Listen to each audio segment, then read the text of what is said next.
नमस्कार दर्शकों, आप सभी का बहुत बहुत स्वागत है इस विशेष कार्यक्रम में जिसका नाम है वैदिक गुरु और मैं हूं आपके साथ उपेंद्र कौर।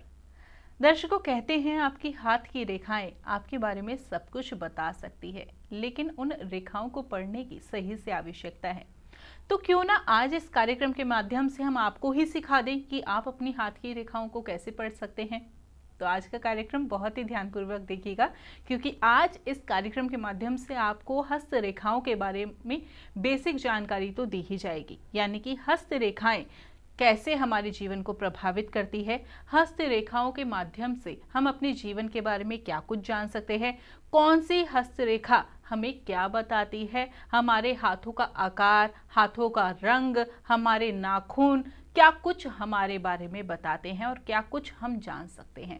बहुत ही विशेष चर्चा होगी आज इस कार्यक्रम के माध्यम से, और यह चर्चा करने के लिए हमारे साथ स्टूडियो में उपस्थित हुए हैं हमारे बेहद ही खास मेहमान। जी हाँ, हम बात कर रहे हैं पामिस्ट अभिषेक गुप्ता जी की। तो आइए सबसे पहले मिलकर उनका स्वागत करते हैं। नमस्कार सर, बहुत बहुत स्वागत है आपका। थैंक यू, धन्यवाद मैम, धन्यवाद। अभिषेक जी, जैसे आप एक हस्तरेखा विशेषज्ञ पामिस्ट हैं आप, तो ऐसे में सबसे पहला सवाल तो यही आपसे करना चाहूंगी कि हस्तरेखाएं कैसे हमारे जीवन में सब कुछ हमारे बारे में बता देती है, और क्या सिर्फ हस्तरेखाओं को जानने से ही सब कुछ हम जान सकते हैं? सबसे पहले तो संतवाणी के दर्शकों को मेरा नमस्कार।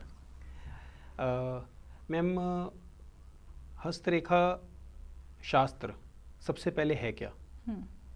क्या हाथ की रेखाओं को जानना ही हस्तशास्त्र है, हस्तरेखा शास्त्र है? राइट। तो जवाब है इसका नहीं। हम इसके रेखाओं से अलग भी, जैसे कि हाथों में धारियां हैं, चिन्ह हैं, रंग हैं, आकार है, हमारी हथेली की बनावट है, इन सब को का मेल ही हमारा भूतकाल, वर्तमान और भविष्य बताता है। अच्छा जी। और आपने कहा कि क्या हमारी हस्तरेखा हमारे बारे में कितना कुछ बता सकती है। राइट। तो हमारी हाथ में यदि रेखाओं की बात करें तो 7 मुख्य रेखाएं हैं, जिसके अंदर 3 प्रमुख रेखा, सबसे पहले जीवन रेखा, मस्तिष्क रेखा और हृदय रेखा है। इन तीनों रेखाओं से हमें आयु का अनुमान लगना, मन की स्थिति का पता लगना, हृदय के स्वास्थ्य के बारे में, और हमारे व्यवहार, हमारा भविष्य में क्या कोई बुरा संकेत या किन बातों का हम ध्यान रखें कि जो है हम अपनी कठिनाइयाँ जो आ सकती हैं या जिस दौर से हम गुज़र रहे हैं उनको हम कैसे आसानी से पार कर सकते हैं। बहुत सुंदर से आपने बताया, और जिन मुख्य रेखाओं के बारे में आपने बताया उसमें से एक जीवन रेखा का भी आपने जिक्र किया। मुझे याद है जब हम स्कूल टाइम में थे तो अक्सर हम जो फ्रेंड्स थे वो अक्सर बोला करते थे, अरे जीवन रेखा तुम्हारी तो इतनी लंबी जा रही है ना, तुम्हारी इतनी ईयर्स जो है लाइफ होगी। मतलब ये हमारा ना बचपन से ही बड़ा ये रोचक विषय लगता था कि हाथ की रेखाओं से कैसे जान सकते हैं, हाथ की रेखाएं कैसे हमें बता देती हैं, और आज बहुत सारे सवालों का जवाब आपसे मिलने वाला है। अच्छा, पामिस्ट मतलब पामिस्ट्री का मेन उद्देश्य क्या है, ये भी मैं आपसे समझना चाहूंगी थोड़ा सा। देखिए, पामिस्ट्री को लेके बहुत सारी भ्रांतियां समाज में हैं। कोई इसको सकारात्मक रूप से देखता है तो कोई इसको नकारात्मक रूप से देखता है। तो सबसे पहला जो इसका उद्देश्य नहीं है वो मैं आपको बता देता हूँ कि कोई भी नकारात्मक दृष्टिकोण को पुष्ट करना या कोई भय फैलाना, कोई डर फैलाना, इसका उद्देश्य नहीं है। हमारी हाथ की रेखाएं उसकी बनावट से अच्छे और बुरे कहें तो दोनों ही फल हमें दिखाई देते हैं, लेकिन उसका उद्देश्य है कि हम जो हमारे हाथों में उतने अच्छे साइन चिन्ह नहीं हैं, उतने अच्छे चिन्ह हैं, तो हम क्या उपाय कर सकते हैं, कैसा एक दृष्टिकोण जीवन में अपना सकते हैं कि उन आने वाली या जिनसे हम गुजर रहे हैं उन कठिनाइयों से हम निकल सकते हैं। चलिए, बहुत अच्छे से आपसे उद्देश्य के बारे में भी जाना। अब इसी के साथ साथ यह भी मेरे मन में सवाल आया कि क्या हमारे हाथ की रेखाएं ताउम्र एक जैसी ही रहती है? क्योंकि ये सवाल मैंने इसलिए पूछा क्योंकि हाल फिलहाल में जब मैंने अपने हाथ पे गौर किया तो मुझे ऐसा लगा कि जो रेखाएं मेरी पहले जिस तरीके की थी वो अब उस तरीके की नहीं है। तो ये मैं आपसे जानना चाहूंगी कि क्या ये मेरा भ्रम था या ये बात में सच्चाई भी है, और रेखाओं का बदलना क्या संकेत देता है? जी, बहुत ही महत्वपूर्ण प्रश्न है जो आपका ये अवलोकन है कि हाथ की रेखाओं में परिवर्तन आना, कि पहले मैंने देखा था तो शायद वो रेखा वहाँ से नहीं जा रही थी, राइट। आज मैं देखती हूँ तो वो कुछ और नज़र आती है। जी। तो हमारी रेखाएं सदैव पूरे आजीवन एक जैसी नहीं रहती, वो बदलती रहती हैं। तो वो बदलती क्यों हैं और कैसे हम उसको देख सकते हैं? हमारे सोच, हमारी जीवन शैली, हमारे विचार अच्छे बुरे, उससे हमारी हाथ की रेखाओं में असर पड़ता है।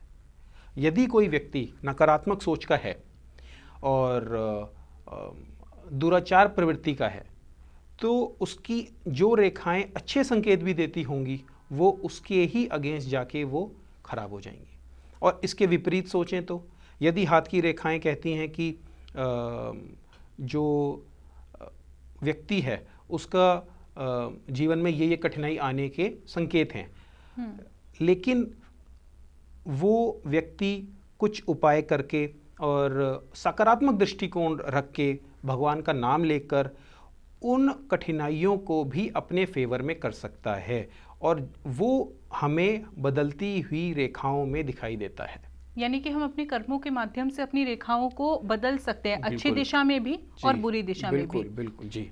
तो बहुत अच्छे से आपने इस बारे में हमें बताया। अब इसी के साथ साथ बहुत सारी विशेष जानकारी और भी आपसे जानना चाहूंगी, लेकिन एक सवाल मेरे मन में यह आया, आपके मन में कब विचार आया कि हाँ मुझे भी हस्तरेखाओं के बारे में समझना चाहिए, इसके बारे में पढ़ना चाहिए, और कहाँ से आपने पढ़ाई की? जी,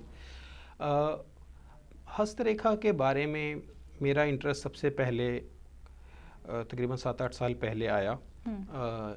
मेरा एक मित्र था जिसको इस फील्ड में बहुत इंटरेस्ट था, और मैंने उसको अपना हाथ दिखाया और उसने कुछ ऐसी बातें मेरे जीवन के बारे में बताई जो कि वास्तविक रूप में थी।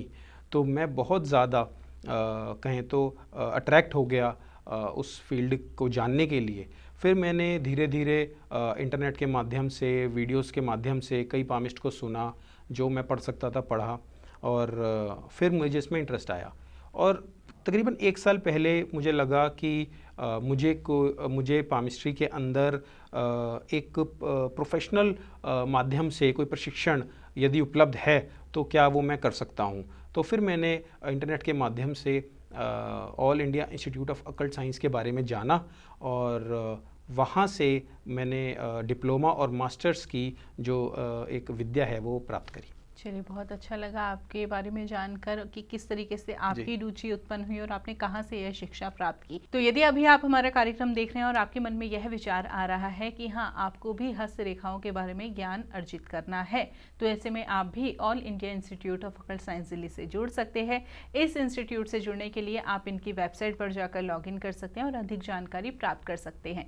हस्तरेखाएं ही क्यों, आप जो है वैदिक ज्योतिष के बारे में भी सीख सकते हैं, टैरो कार्ड रीडिंग के बारे में भी सीख सकते हैं, वास्तु ज्योतिष को भी समझ सकते हैं। यानी कि ज्योतिष शास्त्र से जुड़ी कोई भी विद्या को यदि आप प्राप्त करना चाहते हैं तो इस इंस्टीट्यूट से आप जरूर जुड़ सकते हैं। अधिक जानकारी आपको इनकी वेबसाइट पर भी प्राप्त होगी। चलिए इसी के साथ कार्यक्रम में आगे बढ़ते हैं और अपने विषय पर चर्चा करते हैं। अब जैसे कि हम हस्तरेखाओं के बारे में बात कर रहे हैं, तो उससे पहले एक सवाल यह भी आपसे करना चाहूंगी कि जब हाथ देखने की बात आती है तो समझ नहीं आता कि हमें अपना राइट हैंड दिखाना चाहिए या लेफ्ट हैंड दिखाना चाहिए। तो आपसे यह जानना चाहेंगे कि प्राथमिकता किस हाथ को दी जाती है? जी, तो पामिस्ट्री के अंदर एक सामान्य रूप से यदि बात करें तो पुरुषों में दाहिना हाथ और महिलाओं में बायां हाथ प्राथमिक माना जाता है। लेकिन क्या हमेशा ही ये रूल फॉलो होता है? नहीं। तो इसके अंदर जो महिलाएं इंडिपेंडेंट हैं, व्यवसाय करती हैं, नौकरी करती हैं, इंडिपेंडेंट हैं, अपने पैरों पे खुद खड़ी हैं, तो उनका प्राथमिक हाथ दाहिना हो जाता है। हालांकि दोनों हाथों को देखकर ही हमें फल कहना चाहिए। जब प्राथमिक हथेली की हम बात करें तो पुरुषों में दाहिना और महिलाओं में बायां हाथ। तो फिर जो दूसरे हाथ की रेखाएं होती है वो क्या बताती है, उसको क्यों नहीं देखते? देखिए, जैसे मैंने कहा प्राथमिक, लेकिन इसका मतलब ये नहीं कि हम दूसरा हाथ को नकार देते हैं। जब भी कोई हम मान लीजिए किसी के जीवन में रोगों के बारे में जानना है, किसी जीवन में धन के बारे में जानना है, तो हम जो है दोनों हाथों को देखेंगे। यदि कई बार क्या होता है कि हमारे प्राथमिक हाथ में किसी मुख्य रेखा पर कोई हमें नकारात्मक चिन्ह नज़र आता है, हो सकता है कि वो दूसरे हाथ में ना दिखाई दे, तो यदि ऐसा होता है तो उसका प्रभाव कहीं ना कहीं कम हो जाता है। लेकिन यदि दोनों हाथों में है तो वो उसको और पुष्ट करता है। अच्छा, आपने कई बार ना चिन्ह का जिक्र किया। जी। ये चिन्ह क्या है, किस तरीके के चिन्ह होते हैं, यह तो मैं आपसे जानना चाहूंगी, लेकिन उससे पहले यह सवाल करना चाहूंगी। देखिए, अक्सर हमने यह बात सुनी है कि पहला सुख निरोगी काया। अगर हम निरोगी हैं, हम स्वस्थ हैं, तो हमारे जीवन में सबसे पहला सुख हमें प्राप्त है। और आज के समय में निरोगी होना सबसे बड़ी उपलब्धि है, क्योंकि हर किसी को कोई ना कोई स्वास्थ्य से संबंधी समस्या है ही है। तो ऐसे में आपसे जानना चाहूंगी कि क्या हम अपने हाथ की रेखाओं के माध्यम से, हम अपने हाथ के माध्यम से यह जान सकते हैं कि आगे आने वाला जीवन हमारा कैसा होगा, यानी कि उसमें हमारा स्वास्थ्य कैसा रहेगा? जी। जिज्ञासु को स्वास्थ्य के बारे में जानना अति आवश्यक है। हमारी हथेली जो मुख्य रेखाएं हैं हमारे स्वास्थ्य के बारे में बहुत जानकारी देती हैं। उदाहरण के तौर पे हमारी जीवन रेखा हमारे इंडेक्स और थंब के बीच में से शुरू होकर नीचे मणिबंध तक जाती हैं।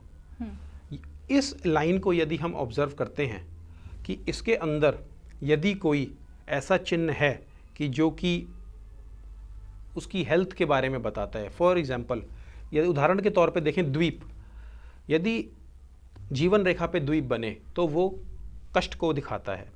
यदि जीवन रेखा लहरदार या जंजीरदार हो जाए तो वो भी एक बीमारी का प्रतीक है। जीवन रेखा पे यह चिन्ह पेट के रोग और जिगर के रोग के बारे में संकेत देती है। दूसरा उदाहरण लें, ये हमारी हृदय रेखा है। यदि हृदय रेखा दूषित हो जाए, दूषित का अर्थ जंजीरदार हो जाए, लहरदार हो जाए, कटी फटी हो, या फिर उसके ऊपर और कोई अन्य नकारात्मक चिन्ह हो, तो वो हमारे हृदय की बीमारी का संकेत देता है। ऐसे ही यदि हाथ का रंग, हमारे रेखाओं के बाद हम रंग पे आते हैं, यदि हाथ का रंग आइडियली तो पिंक पाम जो है वो सबसे अच्छा माना जाता है। यदि हाथ पीला हो जाए, यदि हाथ नीलेपन पे हो, तो वो रक्त विकार को शो करता है। तो इस तरीके से हम अपनी स्वास्थ्य के बारे में हथेली से जान सकते हैं। एक मुख्य रेखा जिस साथ का हमने जिक्र किया वो है स्वास्थ्य रेखा। स्वास्थ्य रेखा सब हथेलियों में दिखाई नहीं देती। स्वास्थ्य रेखा को हस्त शास्त्र छुई मुई की रेखा भी कहते हैं। यदि उसके अंदर कोई भी त्रुटि आ जाए तो वो बहुत ज़्यादा भयानक रूप की फॉर्म में सामने आ सकती है। हृदय रेखा हमारी हथेली के इस भाग से शुरू होकर इंडेक्स फिंगर के नीचे अर्थात बुध पर्वत तक जाती है। यदि वो सीढ़ीदार, जालीदार, लहरदार हो जाए तो वो हमारे खराब स्वास्थ्य का संकेत होता है।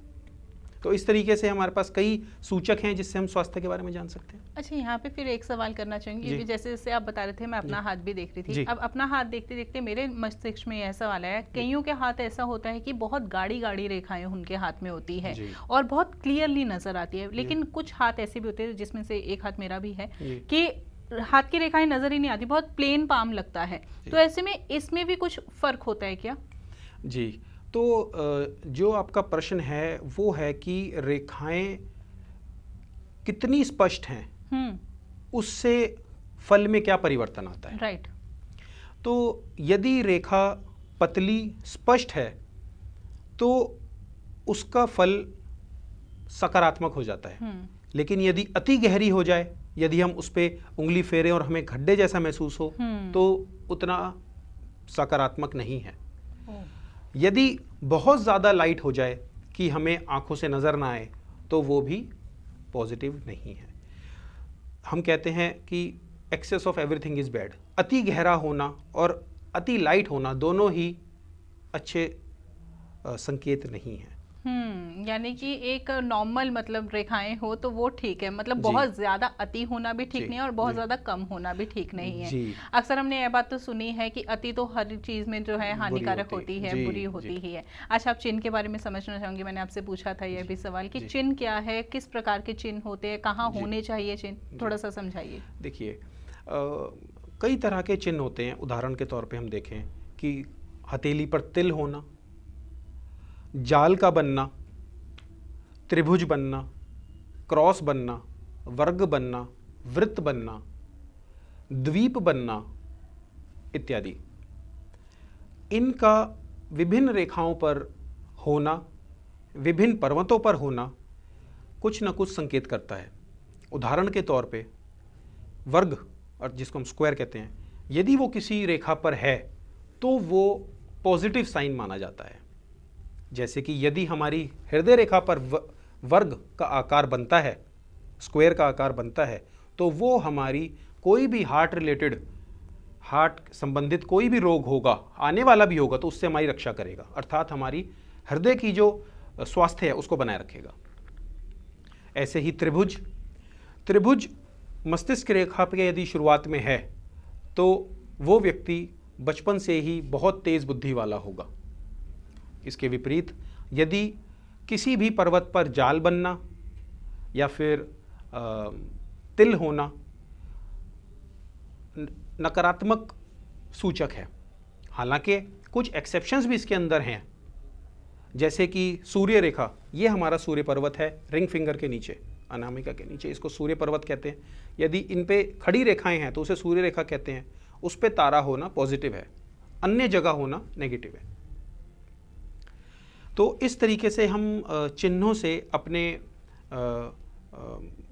वर्तमान भविष्य के बारे में, सकारात्मक है नकारात्मक है, उसके बारे में जान सकते हैं। बहुत इंटरेस्टिंग जानकारी आज इस कार्यक्रम के माध्यम से हमें प्राप्त हो रही है। जैसे जैसे आप जानकारी प्रदान कर रहे हैं वैसे वैसे मैं भी अपना हाथ देख रही हूँ। बहुत अच्छा लग रहा है आज आपसे यह जानकारी प्राप्त कर। और इसी के साथ साथ दर्शकों, मैं आपसे फिर से यही बात कहना चाहूँगी, यदि अभी आप हमारा कार्यक्रम देख रहे हैं और कार्यक्रम को देखते देखते अब आपके मन में भी यह आ रहा है कि हाँ, आपको भी हस्तरेखा विशेषज्ञ बनना है, तो all India institute of occult science Delhi से आप जुड़ सकते हैं। इस इंस्टीट्यूट से जुड़ने के लिए आपको इनकी वेबसाइट पर लॉगिन करना है और पामिस्ट्री क्यों, आप जो है वास्तु विशेषज्ञ भी बन सकते हैं या फिर टैरो कार्ड रीडर भी बन सकते हैं, यानी कि ज्योतिष से जुड़ी कोई भी विद्या को आप प्राप्त कर सकते हैं इस इंस्टीट्यूट से। अधिक जानकारी इनकी वेबसाइट से आप जरूर प्राप्त कीजिएगा। चलिए इसी के साथ कार्यक्रम में आगे बढ़ते हैं। अच्छा, हमने स्वास्थ्य के बारे में समझ लिया। अब इसी के साथ साथ अब आगे चलकर तो हमें हमारे जीवन में समृद्धि ही चाहिए होती है, तो ऐसे में अब आपसे यह जानना चाहूँगी कि क्या हम अपनी हस्त रेखाओं के माध्यम से हम अपनी समृद्धि को, धन को, सफलता को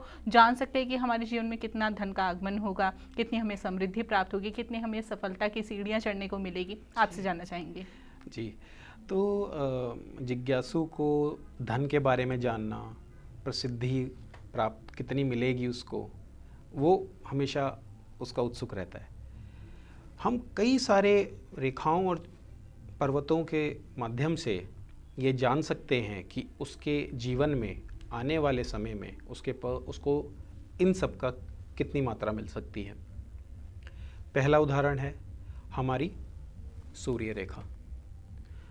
जो हमारी रिंग फिंगर है उसके नीचे खड़ी रेखाओं को सूर्य रेखा कहते हैं। यदि वो स्पष्ट हैं, यदि एक से ज़्यादा हैं तो और अच्छा है, और इन पे कोई बुरा चिन्ह नहीं है, तो ये हमारे प्रसिद्धि को पुष्ट करता है कि आप एक फेमस पर्सनैलिटी बन सकते हैं, या फेमस पर्सनैलिटी के हाथ में हम ये चिन्ह देख सकते हैं।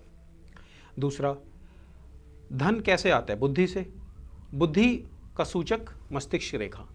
मस्तिष्क रेखा स्पष्ट होना, लंबी होना, कोई बुरा चिन्ह ना होना, कटी फटी ना होना, तो हमें यदि बुद्धि व्यक्ति की अच्छी है तो जाहिर सी बात है कि उस बुद्धि से वो धन कमा सकता है, प्रसिद्धि कमा सकता है। और कुछ विशेष चिन्ह है धन के लिए, जैसे कि मछली का आकार हथेली में बन जाना, जो कि बहुत रेयर होता है। यदि मछली का आकार स्पष्ट बनता है हथेली में तो धन का सूचक है। यदि एक से ज़्यादा बन जाएं तो उस पे माँ लक्ष्मी विद्यमान है फिर तो। बिल्कुल, बहुत अच्छे से आप जानकारी प्रदान कर रहे हैं। अब इसी के साथ साथ यह भी सवाल करना चाहूँगी, जैसे कार्यक्रम की शुरुआत में ही मैंने आपसे यह बात कही थी कि स्कूल टाइम में हम लोग देखते थे, आयु का अनुमान लगाते थे कि अरे मेरी आयु इतनी होगी इस रेखा के अकॉर्डिंग। आपसे जानना चाहिए, क्योंकि आप एक हस्तरेखा विशेषज्ञ है, कि आयु का अनुमान हम अपने हाथ की किस रेखा से लगा सकते हैं, कैसी वो रेखा होनी चाहिए, समझना चाहेंगे। देखिए, सबसे पहले तो एक बात मैं यहाँ कह दूँ कि आयु का अनुमान अभी हम बात करेंगे तो आप सब अपनी हथेलियों में देखेंगे, तो कई चीज़ें हैं आयु के लिए। सिर्फ जो मैं ये कह रहा हूँ इसके बलबूते पे आप आयु जो भी अपना अनुमान लगाएंगे उसको 100% ठीक ना माने, क्योंकि कई सारी बातें हैं जो अभी हम नहीं वार्ता कर पाएंगे, लेकिन जो मुख्य बातें हैं मैं आपको आपके समक्ष रखने का प्रयास करूँगा। आयु के लिए हमारी सबसे मुख्य है जीवन रेखा। जान है तो जहान है, तो यदि ये जीवन रेखा कटी फटी ना हो, टूटी ना हो, सीधी हो, यहाँ से अर्थात हमारे गुरु पर्वत के नीचे से शुरू होकर मणिबंध तक जाती है और मणिबंध की रेखा को टच करती है, तो हम कहते हैं कि व्यक्ति की उम्र 100 साल है, 100 वर्ष है। और यदि इसके अंदर कोई ब्रेक आ जाए, द्विशाखा बन जाना, तो वो कष्ट को दिखाती है या आयु कम कर सकती है।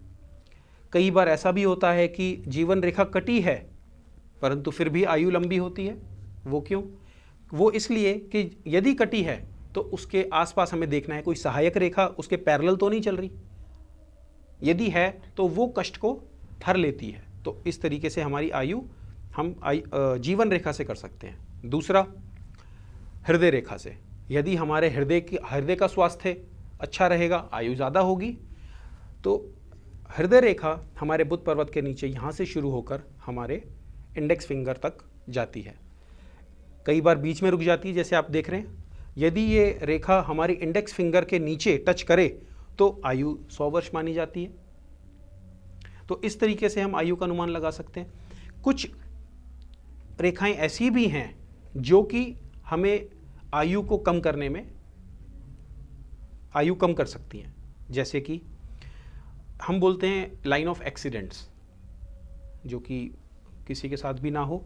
तो यदि शनि पर्वत, इसे शनि पर्वत कहते हैं, मिडिल फिंगर के नीचे, यदि शनि पर्वत से शुरू होकर कोई रेखा नीचे की ओर जीवन रेखा की ओर बढ़ती है और मस्तिष्क रेखा को काट देती है, तो वो हमारी लाइन ऑफ एक्सीडेंट होती है। और इनके साथ और भी कुछ चिन्ह हैं। यदि एक्सीडेंट लाइन के साथ माइंड लाइन पे क्रॉस हो, सन लाइन पे क्रॉस हो, तो वो मृत्यु का संकेत होता है। लेकिन इसको यदि आप में से किसी के वो है भी तो घबराना नहीं है, इसके भी उपाय हैं जो कि हम इनसे पार हो सकते हैं। बहुत ही विशेष जानकारी से आप अवगत करा रहे हैं इस कार्यक्रम के माध्यम से। अब इसी के साथ साथ यह भी सवाल करना चाहूँगी, हमने आयु रेखा के बारे में भी समझ लिया, हमने स्वास्थ्य के बारे में भी समझा, साथ ही साथ धन किस तरीके से हमें प्राप्त होता है हमारे जीवन में रेखाओं के माध्यम से, वो भी समझ लिया। अब आजकल की डेट में ना ज़्यादातर लोगों का यह सपना होता है कि वो विदेश जाएँ, विदेश में जाकर वो सेटल हो। आजकल ही क्यों, पहले से ही यह सपना चलता है। तो ऐसे में आपसे यह जानना चाहेंगे कि हस्त रेखाओं के माध्यम से कैसे जान सकते हैं कि हमारी जीवन में विदेश यात्रा का योग है भी या नहीं? जी, यात्रा के लिए हमारे 3 मुख्य पर्वत हैं जिनसे हम अपने बेसिकली यात्रा को, ट्रैवल को देख सकते हैं। कौन कौन से? पहला है बुध पर्वत, हमारी लिटिल फिंगर के नीचे, इस एरिया को हम बुध पर्वत कहते हैं। दूसरा है चंद्र, जो कि हमारा इस एरिया के पर्वत को चंद्र पर्वत कहते हैं। और ये है शुक्र। इन तीनों से हम अपने ट्रैवल को जान सकते हैं। तो ये 3 क्या क्या बताते हैं? बुध पर्वत हमारा एयर ट्रैवल बताता है, चंद्र हमारा वाटर ट्रैवल और शुक्र हमारा लैंड का ट्रैवल बताता है। यदि बुध पर्वत पर खड़ी रेखाएं हैं तो वो हमारे एयर ट्रैवल को बताता है कि हम हवाई यात्रा कर सकते हैं। विदेश यात्रा का मतलब सिर्फ ये नहीं कि हम आज यहाँ हैं, कल अमेरिका में हैं या कल को इंग्लैंड जाएंगे। हवाई यात्रा का मतलब है अगर यदि हम आज दिल्ली हैं तो कल हम बेंगलोर, और air travel with in the country भी, क्योंकि ये सब रेखाएं तो हमने बनाई हैं। दूसरा चंद्र पर्वत, चंद्र हमारा वाटर ट्रैवल को बताता है। तीसरा हमारा शुक्र, जो कि रोड को बताता है, रोड ट्रैवल, लैंड का ट्रैवल, चाहे गाड़ी हो, मोटरसाइकिल हो या ट्रेन हो, कोई भी जो भी लैंड पे ट्रैवल हो रहा है। तो वो यदि हमारे शुक्र पर्वत पर खड़ी एवं लेटी हुई रेखाएं हैं, जितनी ज़्यादा होंगी ट्रैवल उतना ही ज़्यादा होगा। तो इस तरीके से हम जो है अपनी यात्रा को जान सकते हैं। अच्छा, इसी के साथ साथ एक बात आपसे यह भी समझ आऊंगी कि पर्वत और रेखाएं अच्छे होने के बाद भी उसका सुख हमें क्यों नहीं मिलता? जी, तो हमने काफ़ी चर्चा की इस बारे में कि सिर्फ रेखाओं के बारे में या पर्वतों के बारे में जानना ही हस्तरेखा शास्त्र नहीं है। इसके अलावा चिन्हों के बारे में, हथेली की बनावट के बारे में, रंग के बारे में, उंगलियों की लंबाई, हथेली का आकार, अंगूठे का सख्तपन, इन सब से भी हम विशेष फल जो मिलता है वो जान सकते हैं। उदाहरण के तौर पे यदि हमारी सारी रेखाएं स्पष्ट हैं फिर भी हमें कष्ट का अनुभव होता है, ऐसा क्यों? हो सकता है कि जीवन रेखा पर कोई अशुभ चिन्ह आ जाए, जैसे कि द्वीप का होना, जाल का होना, यदि कोई रेखा जीवन रेखा को काटे वो उस जीवन के उस काल में कष्ट को दिखाती है। यदि हृदय रेखा दूषित हो गई तो वो हमारी हार्ट संबंधित दुख को बताती है। जो हमारी विवाह रेखा है, जो कि हथेली के इस कोने में हमें दिखाई देती है, वो अशुभ हो जाए, वो दूषित हो जाए तो हमारे विवाह में संकट आना, इन सब चीज़ों से हम जान सकते हैं कि रेखाएं अच्छी होने पर भी क्यों जो है व्यक्ति जो है दुख का सामना करता है। कि कोई हाथ अपने इतने फ्लेक्सिबिलिटी जी, कि कोई इतने मोड़ लेता है, कोई बिल्कुल नहीं मोड़ पाता, कोई अपनी उंगलियां बिल्कुल पीछे तक लगा देता है। क्या फ्लेक्सिबिलिटी भी कुछ ना कुछ बताती है? जी, तो जब हम फ्लेक्सिबिलिटी की बात करते हैं, मान लीजिए अंगूठा है तो अंगूठे जैसे मेरा इतना ही अंगूठा पीछे जा रहा है, कुछ लोग इसको बहुत पीछे ले जाते हैं, जिसको मैथ्स की भाषा में कहते हैं एक्यूट एंगल, राइट एंगल या ऑब्ट्यूज एंगल, कि इससे पीछे ना जाना, राइट एंगल इससे पीछे ना जाना, और मेरा तो यहीं तक जा रहा है यदि लोगों का, और ऑब्ट्यूज एंगल पीछे भी चला जाता है। तो ये क्या बताता है? यदि हम अंगूठे की बात करें तो जितना अंगूठा सख्त और पीछे ना जाएगा वो ज़िद्द को दिखाता है और अपने गोल को कितना शिद्दत से वो पाने का प्रयासरत है। जो सोच लेता है वो करके रहता है, जो उसकी सोच है उसको परिवर्तित करना बड़ा मुश्किल है। हालांकि जिनका अंगूठा पीछे ऐसे बेंड हो जाता है, मुड़ जाता है, एस के आकार का बन जाता है, तो वो उतने ही सोशल होते हैं बातचीत में लोगों से काफ़ी, और जैसे मैं देख पा रहा हूँ शायद मैम आपका भी है, तो आप बातचीत में बहुत आगे हैं, और दोस्त मित्रता करना आपके स्वभाव में होगा।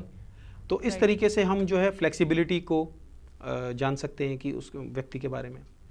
बिल्कुल, बहुत अच्छे से आपने हमें गाइड किया। हालांकि मन में और भी बहुत सारे सवाल आ रहे हैं, लेकिन क्या करें, कार्यक्रम का समय हमारा सीमित है, तो ऐसे में आप समय इशारा कर रहे हैं कि कार्यक्रम को यहीं पर विराम दिया जाए। लेकिन आज आपसे मुलाकात करके और आपसे विशेष जानकारी लेकर बहुत अच्छा लगा। आपने अपना कीमती समय दिया, बहुत बहुत धन्यवाद आपका। धन्यवाद, थैंक यू। नमस्कार दर्शक।